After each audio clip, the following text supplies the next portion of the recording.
বাবা আগের বার একটা কাজ দেয় না, এইবার কিন্তু আমি কোটিপতি হতে চাই, ওইটা কিন্তু আমাকে করে দিতেই হবে।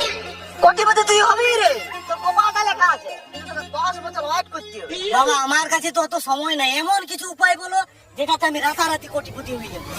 তাহলে তুই এক কাজ কর, তুই 10-20 হাজার টাকা লটারি কেটেলে। 10-20 হাজার? আমার কাছে তো এত টাকা নাই, আর লটারি তো কোনো গ্যারেন্টিও নাই। হ্যাঁ সেটাও ঠিক। তাহলে তুই এক কাজ কর বেড়া, তুই তোর ঘর বাড়ি জমি জায়গা সব বিকে রে, রাতারাতি করি বলি। বাবা আমার তো ধন সম্পত্তি জমি জমা কিছু নেই, আমি তো বিকে আনি।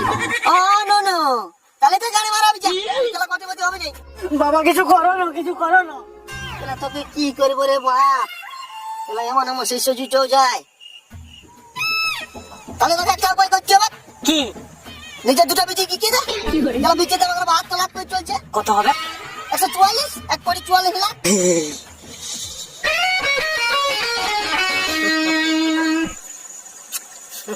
72 লাখ সালা গান মারি দিল রে, সালা গান বলে হবে কল।